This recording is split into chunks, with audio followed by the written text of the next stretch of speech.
Ahojte kamaráti DPMáci, je strašná zima a to by chcelo sa zohriať v kombinácii s tým, že máme tesne pred Vianocami dobrou teplou kapustnicou, takže to si ideme my uvariť. Ja musím sa však oškrabať auto, aby som sa mohla dostať na nákup. No a ty daj odber.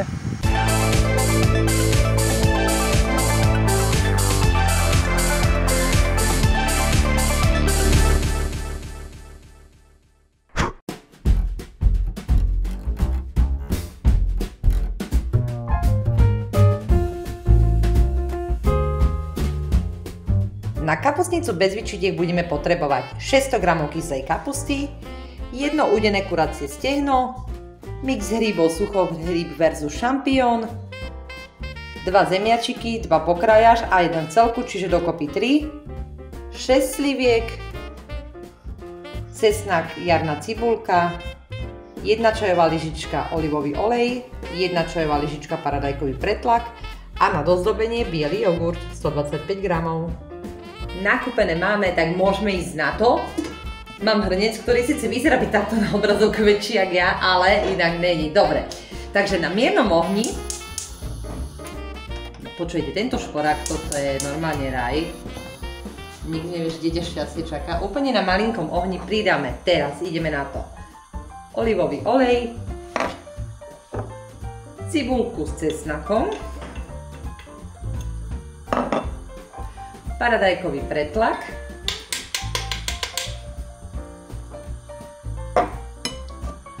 a podusíme kyslú kapustu. No, ak si všimli, ja som vôbec nedávala vlastne do surovín sol, pretože si myslím, že každá kyslá kapusta je iná. Čiže toto si naozaj vieš ako keby prispôsobiť podľa svojej chuti. Navyše, ja by som veľmi pekne chcela poprosiť, lebo už všelijaké také komentáre sú, tieto naše recepty berte prosím vás ako jednu z možností. Nie je to ako smerodajná minca. Naopak, píšte mi do komentáru, ako robíte dané recepty vy, alebo čo by ste napríklad zmenili, aby sme sa vedeli inšpirovať navzájom, možno spoznali nové suroviny a tak ďalej. Hej, čiže samozrejme treba pochopiť, že veci môžu byť aj inak, suroviny môžu byť aj iné. Hej, napríklad niekto povie, že keď som povedala kamarátke, že dávam paradajkový pretlak, ono, že čo? Tak ja, že áno, nevyskúšaš, nevieš, daj tam proste papriku.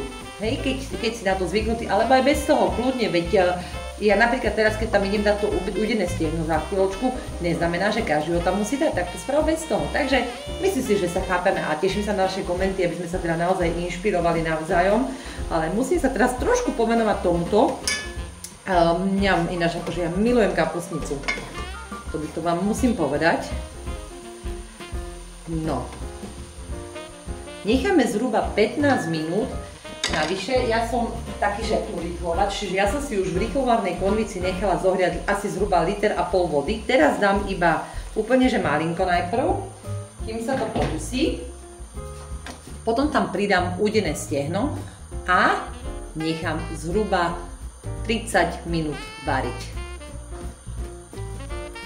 Pridáme udené stehno, pridáme zbytok vody a varíme ďalších 30 minút.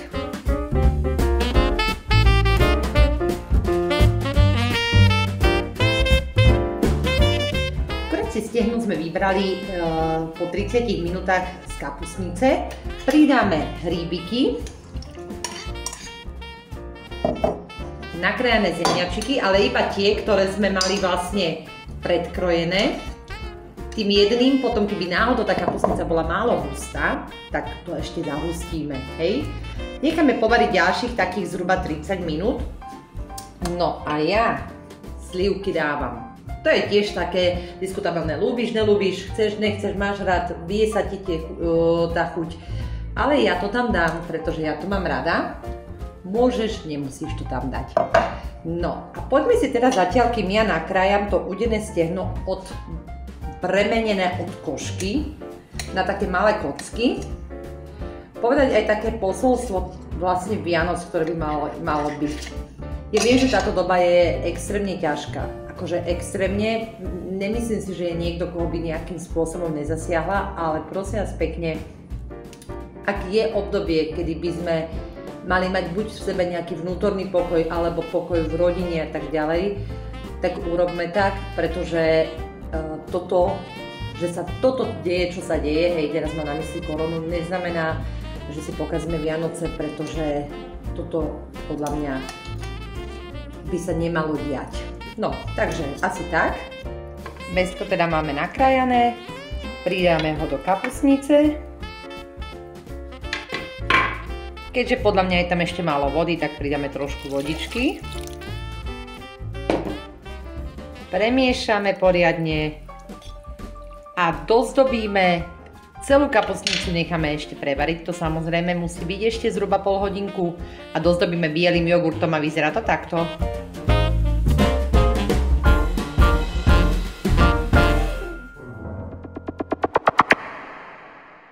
Tak, čo hovoríte? Páči sa vám tento recept na kapustnicu? Ja som tam ešte samozrejme pridala ten zemiačik nakoniec, lebo bolo to málo husté na môj vkus. To si pekne odkontroluj. No a keďže sa blížia krásne sviatky a napríklad by si chcel možno aj nás podporiť, tak takéto trička, ktoré má Dominika alebo ja, nájdeš v linku v popise na fitwear.sk, máš krásny vianočný darček. Ďakujeme už vopred, samozrejme.